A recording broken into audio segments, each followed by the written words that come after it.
नमस्कार दोस्तों, हाल ही में जारी हुए एप्स्टीन फाइल्स जिसमें हमारे प्रधानमंत्री नरेंद्र मोदी का भी नाम सामने आया है। अब ये बात सुनने के बाद तो कई लोगों के दिमाग में ये सवाल आएगा कि ये एप्स्टीन फाइल है क्या। मैं बता दूं कि एप्स्टीन फाइल्स अमेरिका के प्रसिद्ध फाइनेंसर और मुख्य आरोपी जेफरी एप्स्टीन के काले कारतूतों का एक सबूत है, जिनके द्वारा 12 से 18 सालों की लड़कियों का ट्रैफिकिंग किया जाता था और बड़े बड़े लीडर्स, सेलिब्रिटी और बिजनेसमैन को सप्लाई किया जाता था। दरअसल उस फाइल्स में नरेंद्र मोदी का भी नाम सामने आया है।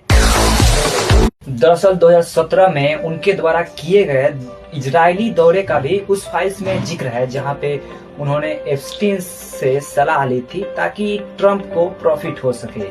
उसके बाद विदेश मंत्रालय ने यह साफ किया है कि ये मामला पूरी तरीके से गलत है और ये आरोप को ये कहकर खारिज कर दिया है कि ये एक अपराधी की घटिया सोच है और कुछ नहीं। On the so-called Epstein files that has a reference to the Prime Minister and his visit to Israel.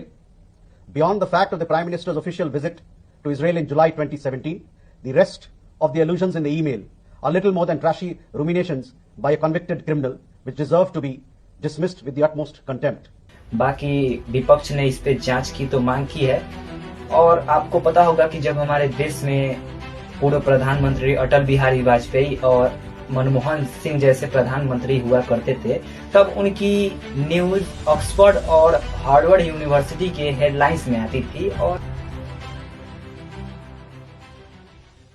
और आजकल आपने देखा होगा कि भारत के जो अहम फैसले हैं वो सांसद में कम और अमेरिका के व्हाइट हाउस में ज्यादा हो रहा है। आपने 2025 में देखा होगा पहलगाम अटैक में जब भारत और पाकिस्तान का बीच युद्ध हो रहा था, तो उस समय भी ट्रंप ने सीज फायर करने को बोला तो हमारे प्रधानमंत्री जी ने सीज फायर कर दिया। भारत को जब उन्होंने कहा कि ये ईरान से तेल नहीं खरीदेगा, तो ईरान से तेल खरीदना भी भारत बंद कर दिया है।